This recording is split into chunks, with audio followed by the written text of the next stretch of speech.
Bueno, ahora sí podemos empezar.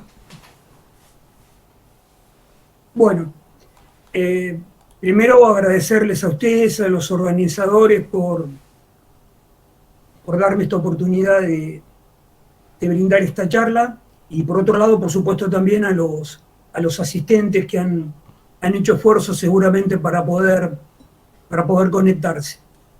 Eh, Quiero hacer una muy breve presentación de quién soy, para aquellos que no me conocen. Eh, Mi nombre es Pablo Kaun, yo soy historiador. Ejerzo como docente e investigador en dos universidades, en La Plata y El Salvador, y además dirijo un grupo de investigación sobre las formaciones familiares.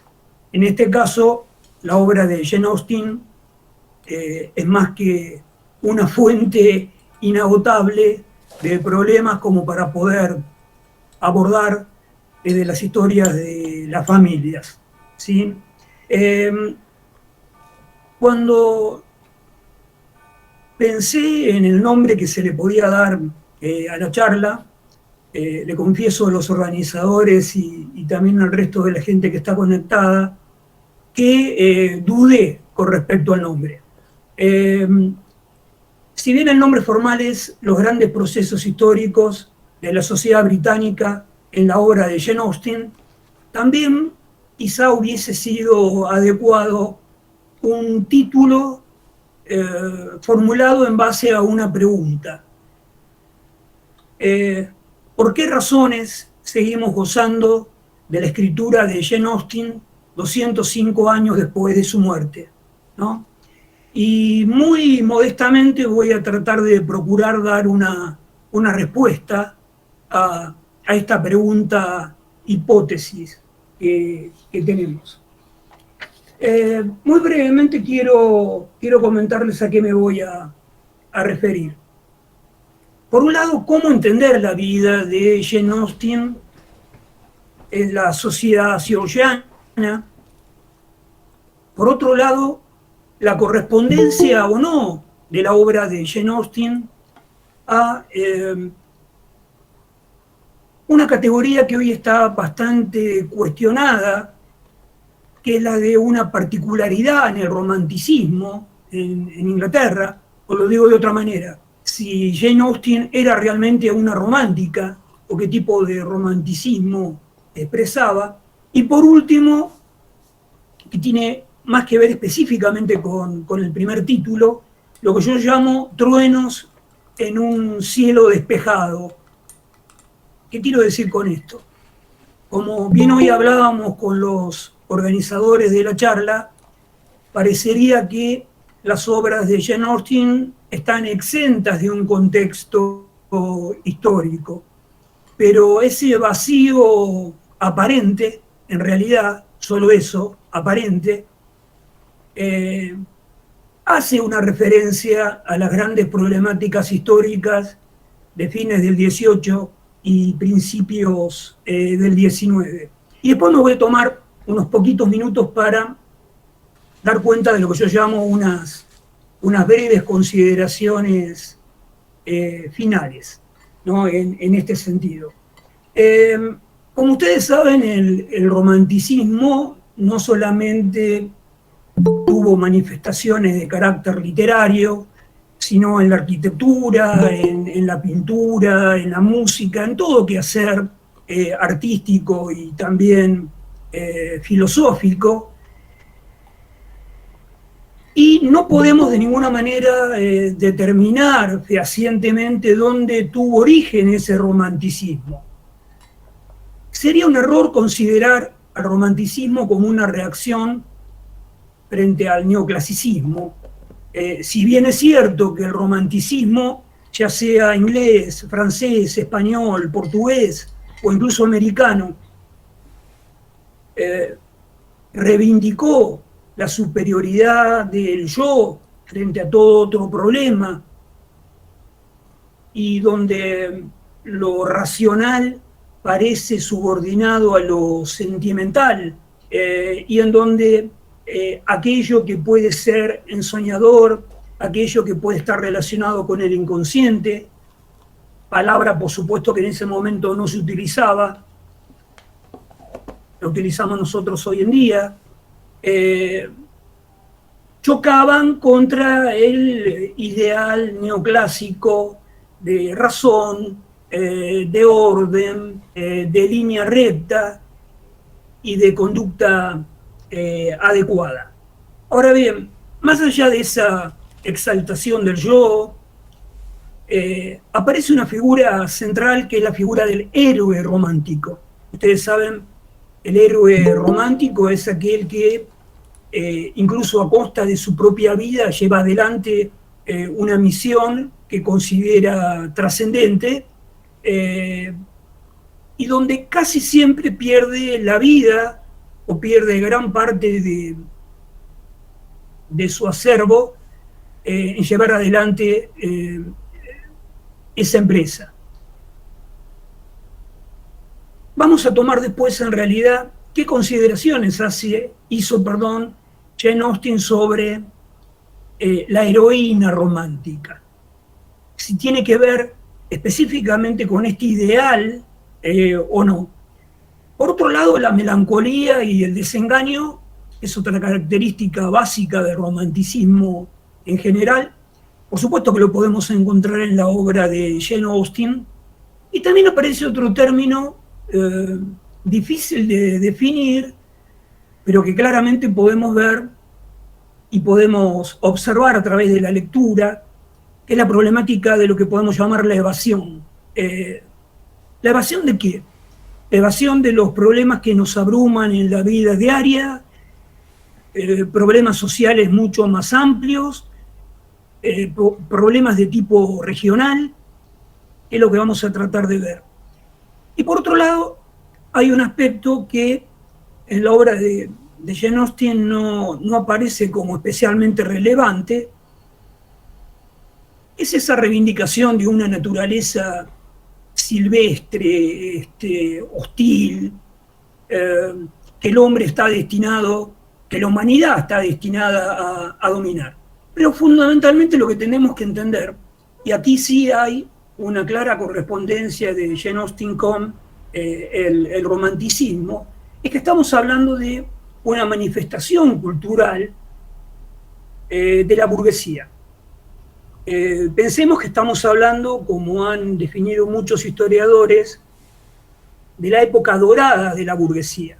¿Sí? Si tomamos fines del siglo XVIII, principios del XIX, no solamente con la primera Revolución Francesa, sino también con la primera industrialización en Inglaterra. Y Jane Austen pertenecía a esa burguesía que está en ascenso y que lucha contra una serie de prejuicios que la sociedad, vamos a dar el nombre de tradicional, todavía puso en el camino de estas personas que pretendían no solamente ser reconocidas, sino ya directamente gobernar naciones enteras. ¿Sí? En este sentido quisiera marcar algunas, conocen, por eso lo voy a hacer muy rápido. En primer lugar, que cuando hablamos de romanticismo no estamos hablando de un movimiento uniforme, de un movimiento no exento de contradicciones. Por lo menos podríamos hablar de tres romanticismos en el caso británico. Por un lado, un romanticismo radical, con propuestas realmente revolucionarias, discutiendo después si esas propuestas podían ser llevadas a cabo o no.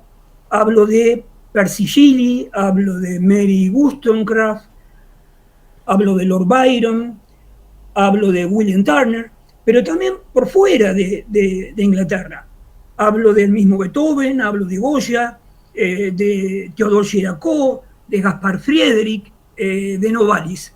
En realidad planteaban cambios especialmente radicales.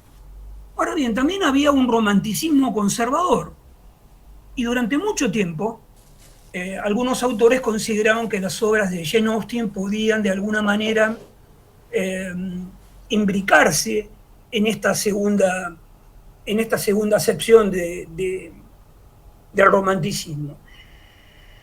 Y en realidad yo creo que no, pienso que no. Jane Austen conformaría un tercer grupo único, quizá y solitario, para entender algunas cuestiones del romanticismo.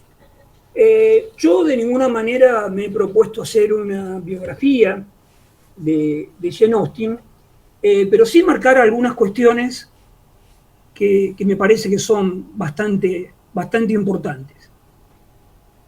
Como por ejemplo, ¿cuáles? La educación que debería recibir una dama de la sociedad georgiana. Y aquí vemos que la escritura de Jane Austen es bastante, o particularmente, no solo crítica, sino hasta sarcástica de esa sociedad. Esas damas que deben hablar amablemente, vestirse adecuadamente, conocer idiomas, si bien eran habilidades necesarias, quizá eran habilidades que anulaban otras que podían ser mucho más importantes, como carreras de tipo personal y sobre todo algo fundamental, la elección que puede tener una persona de vida. Que nuestra autora, y permítanme que la llame así, no se haya casado y haya rechazado incluso propuestas de matrimonio, tiene que ver con una posición nada conservadora en esa sociedad georgiana. Por otro lado, cuando uno en general advierte cuál es la postura de la autora, que puede advertirse a través de sus novelas, claramente no puede dejar de relacionarlas con la propia biografía de la autora. Como por ejemplo que la crítica que le hace la autora a algo muy tradicional de ese momento, que eran la educación a través de los internados, la figura de la institutriz. Recordemos que desde el punto de vista familiar, el padre de Jane, un párroco que complementaba sus negocios a través de dar clases particulares, Jane fue educada extrafamiliarmente, lo mismo que Cassandra, con lo cual esto era algo bastante común en la época. También estuvo en un internado. La autora reivindicaba lo que ahora llamaríamos una educación liberal, y no para nada encorsetada, opresiva, que podía brindar la sociedad georgiana. Y con respecto a esto, me quisiera detener un minuto en lo siguiente. Algunos historiadores han descrito a la sociedad georgiana como una mera etapa anterior al periodo victoriano, o donde de alguna manera pueden ya advertirse algunas cuestiones que se van a desarrollar a partir de 1837. Pero de todas maneras, en esa etapa georgiana, entre sus fines del siglo XVIII y principios del XIX, con estas dinastías hannoverianas de los Jorges, se van plasmando algunas posturas de la sociedad británica particularmente interesantes, que no pasan únicamente por la primera industrialización o la reacción frente a los tumultos revolucionarios continentales, o las guerras producto de la Revolución Francesa, o las guerras napoleónicas, o los disturbios en Irlanda, o la guerra de independencia de las colonias en América del Norte, o la consolidación territorial del imperio británico. Jane Austen también se revela en algo, que lo hace, por supuesto, irónicamente. Para ella lo más importante es la formación intelectual que debe tener una mujer, y no precisamente los modos sociales, a los cuales de ninguna manera desechó, pero consideró superficiales y de alguna manera también menores, ¿sí? Por otro lado, hay una preocupación que se advierte en ella y que tiene que ver con su pertenencia a un sector de la burguesía que está en pleno ascenso, que son los prejuicios que la élite británica impuso a esta burguesía en ascenso para que pueda seguir prosperando. Lo importante en la obra de James es que analizó en forma muy particular e inteligente la cotidianeidad, la vida real, cuestiones cotidianas y de vida real en las cuales pueden advertirse problemas o posibles problemas mucho más profundos. ¿Qué es lo que marca la autora? Fundamentalmente que la vida es un camino incierto, y esto también nos puede acercar más al romanticismo clásico. Por otro lado, que las acciones deben ser o deben estar basadas en prácticas verosímiles, ¿sí? ¿Y esto por qué puede resultar extraordinario en una autora como James?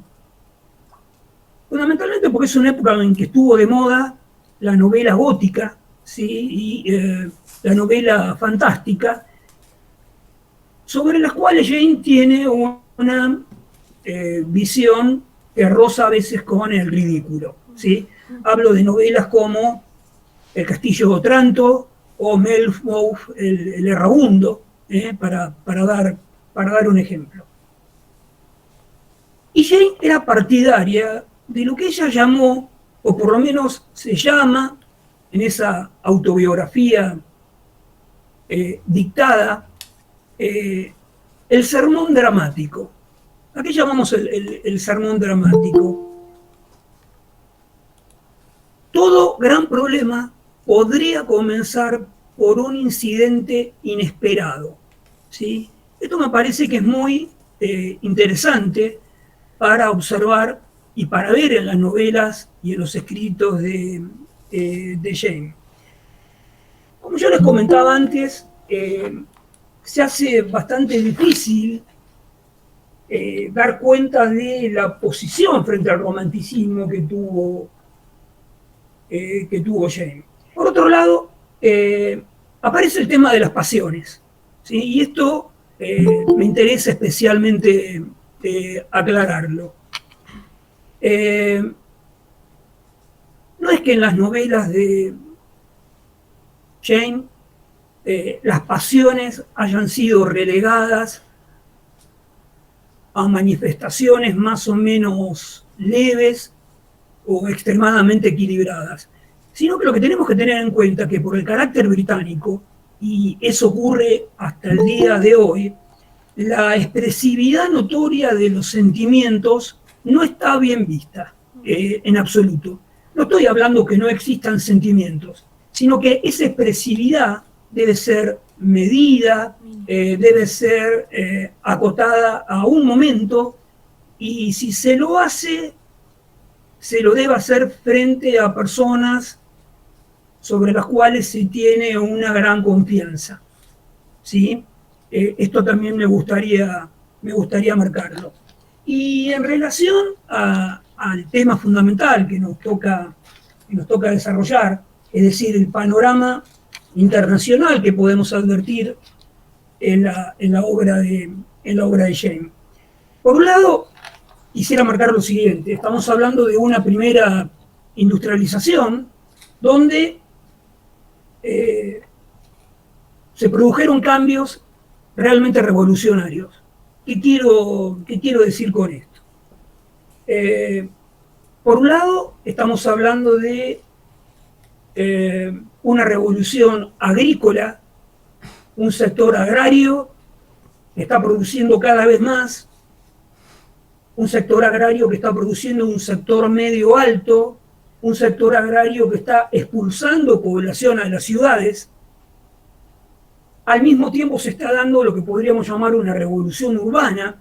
Las ciudades realmente están creciendo a un ritmo muy acelerado, y esto trajo por consecuencia, por un lado, cierto rechazo a la vida urbana por las condiciones negativas que las ciudades podían brindar a fines del 18 y principios del 19.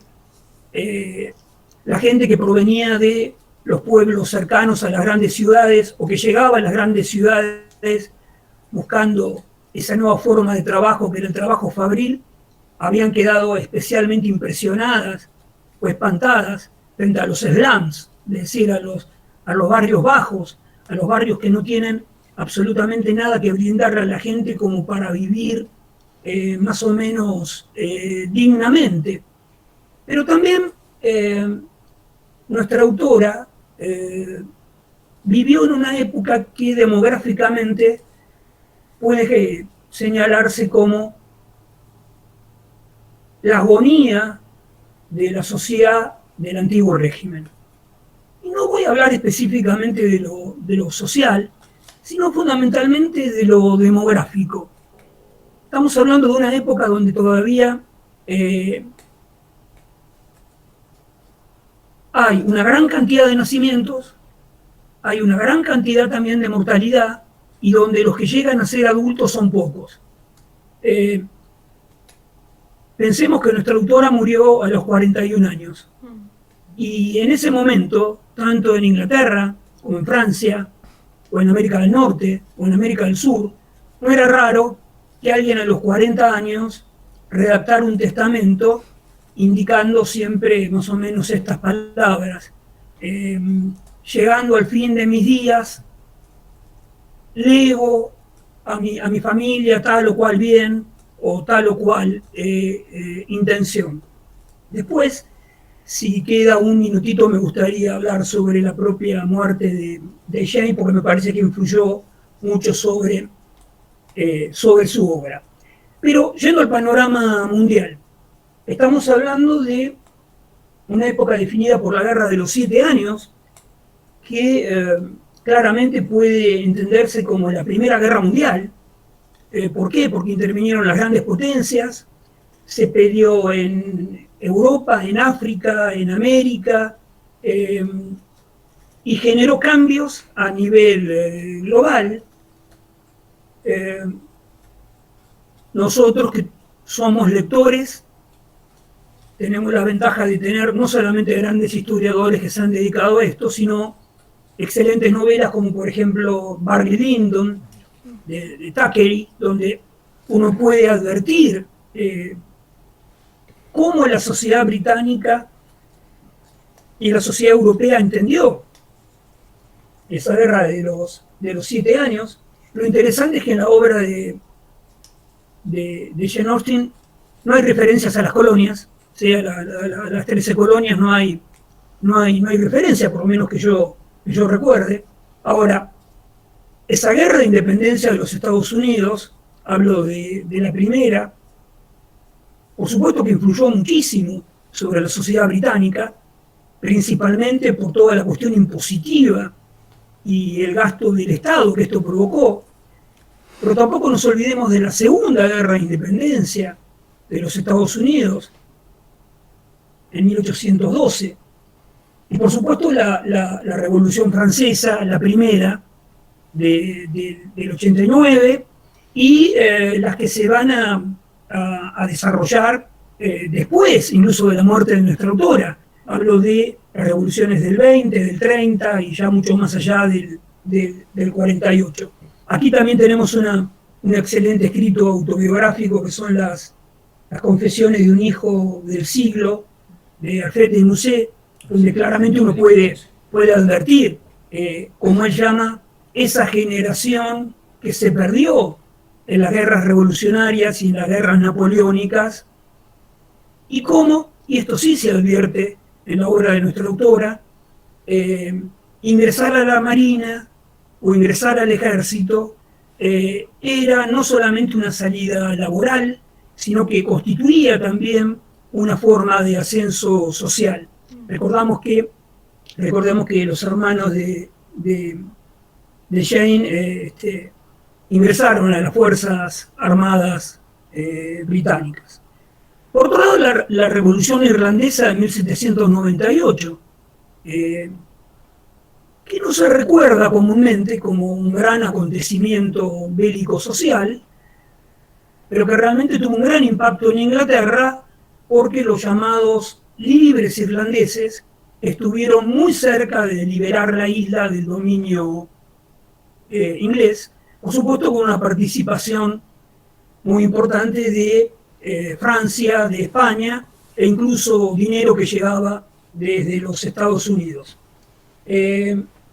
Por otro lado, estas guerras napoleónicas, que podemos extender hasta 1815 con Waterloo, no aparecen específicamente en la obra de James, pero sí se advierten a través de ese pulular de oficiales, que a veces aparecen en sus obras, y que claramente estaban pensando en esos conflictos que se estaban dando en el continente. Pero también aclarando algo, aunque esto no aparezca específicamente en la obra de James, no estamos hablando de una Inglaterra exenta de los problemas que tuvo el continente. Pensemos que en 1819 se produjo lo que se llama la masacre de Peterloo, que comenzó en Londres y siguió en Manchester, e incluso afectó también Escocia, y que generó lo que podríamos denominar un clima prerevolucionario que asustó muchísimo a la burguesía británica que ya estaba gobernando y que pensaba que estaba exenta de los peligros que se habían dado y que se estaban dando en el resto del continente.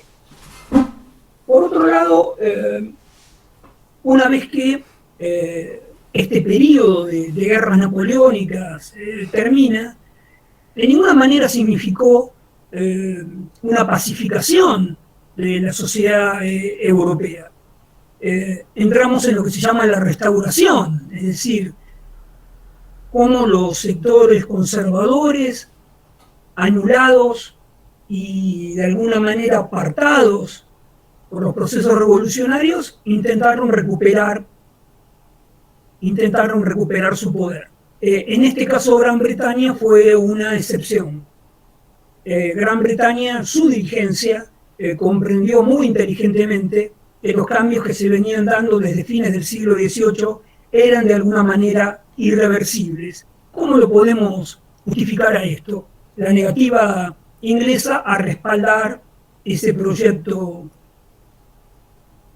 contra natura, incluso como nació, que fue la Santa Alianza, que como ustedes saben, pretendió restaurar el trono y pretendió volver 40 años atrás en la historia europea hacia un absolutismo que ya era intolerable para la burguesía de ese momento. Ya para terminar y no cansarlos demasiado con todo esto, quisiera señalar 3 o 4 ideas que me parecen importantes para repensar entre todos, ¿sí? Que en la obra de Jane Austen en ocasiones no pueda advertirse un contexto internacional no significa de ninguna manera que no lo haya tenido, porque ese silencio habla precisamente de su presencia. ¿Qué quiero decir con esto? No dar cuenta de esos grandes procesos es dar cuenta de ellos, al ignorarlos de alguna manera. En segundo lugar, que yo no estoy seguro que estemos hablando de ninguna manera de una escritora romántica. ¿Sí? ¿Por qué? Porque la heroína que presenta Jane Austen es una heroína joven. Ustedes me podrán decir, bueno, esto coincide con el ideal romántico del héroe. Sí, pero es una heroína joven, insegura, muchas veces indecisa, y que no sabe actuar frente a determinadas situaciones que van ocurriendo. El héroe romántico clásico es una especie de semidios, tal cual lo analizó magistralmente Rafael Arguliol, en una obra que recomiendo que se llama El héroe y el único, donde analiza la figura del héroe en esa sociedad romántica, tomando como ejemplo fundamental a Lord Byron en el medio. Y por otro lado, lo último que quisiera comentar sobre esto, y espero que lo que voy a decir no sea únicamente una deformación profesional, porque yo también me dedico a la historia de la medicina. Jane Austen murió, ustedes saben, de una insuficiencia renal, que ya venía padeciendo desde hacía bastante tiempo, y una insuficiencia renal que conforma un síndrome que, si bien es bastante raro, se da uno cada cientos de miles de habitantes. Pensamos que Jane lo tenía, se desarrolla durante mucho tiempo y está asociado a una infección de base, en este caso la tuberculosis, muy probablemente, ¿sí? Aunque no estamos seguros de ello. Recordemos que la tuberculosis fue, esto lo digo irónicamente, la enfermedad favorita del romanticismo, fundamentalmente por los síntomas corporales, ¿no es cierto?, que generaba. Pero cuando analizamos precisamente la obra de Jane Austen, encontramos algunas cuestiones que me parece a mí que son bastante interesantes, ¿no? Mezclados con su biografía personal. En sus últimos años, Jane Austen había cambiado su coloración de piel, se había tornado bronceada, a tal punto que algunos le decían que tomaba demasiado sol, cosa que ella nunca hizo, por lo menos que nosotros supiéramos. El aislamiento,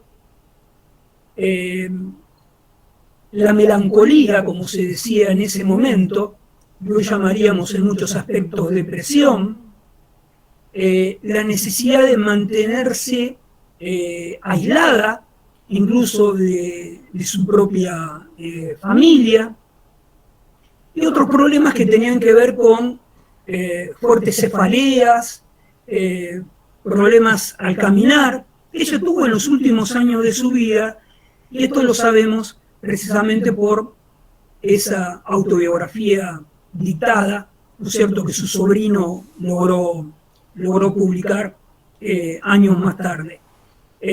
Ahora, volviendo a la pregunta inicial, y ya para terminar, ¿por qué nos fascina tanto Jane Austen? Y yo les diría que una respuesta provisoria, que me gustaría incluso discutir con ustedes, es que Jane Austen no se parece a nadie. Es absolutamente única en lo que produjo, y lo hizo de tal manera que ni siquiera la podemos englobar en ese gran mundo del romanticismo, al cual yo pienso, y esto por supuesto es algo muy personal, ella no tomó nunca demasiado en serio. Bueno, muchas gracias. Bueno, gracias. Está sin silencio. Sí. Ahí está. Muchísimas gracias. Bueno, ¿alguien tiene alguna pregunta para hacer? No, por favor. Muy interesante. Sí, lo del tema de la salud de Austen, sí, han salido artículos y siempre, como que bueno, siempre salen investigaciones nuevas al respecto de por cómo murió, además murió joven. Igual para la época sí era como común. Y a mí también, bueno, justo escuchando tu pregunta de por qué nos sigue fascinando Austen, yo he leído un montón de autores a lo largo de mi vida, pero creo que nunca tuve tanta conexión con una escritora como con Jane Austen, y me sigo preguntando hoy en día, a 9 años de haber creado el grupo, cuál es la razón por la cual uno se termina enganchando tanto y le interesa tanto profundizar en su obra.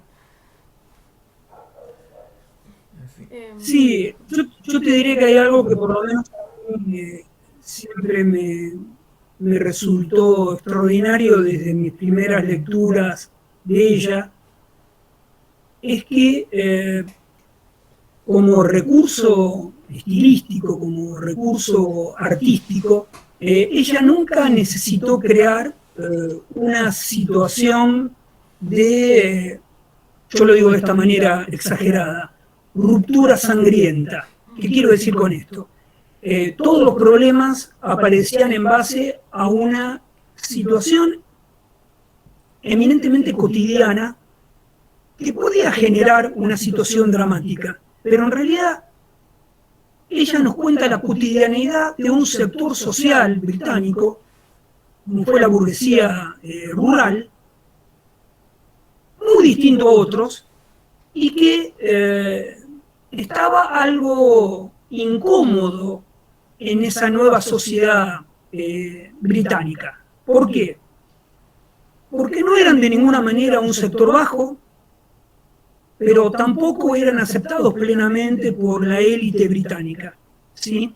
De ahí que ya a fines del siglo XVIII, el sector al cual pertenecía la propia Jane, conforma algo que podríamos llamar burguesía ennoblecida o nobles emburguesados, en el sentido de lograr una unidad entre los nuevos valores que la burguesía reivindicaba y que reivindicaba la propia autora, como la formación intelectual de la mujer, con aspectos mucho más tradicionales en esa y en otro tipo de sociedades, como era el casamiento con un señor que pudiese tener el patrimonio necesario para dar una vida desahogada. Bueno, yo creo que la propia autora se opone a esto.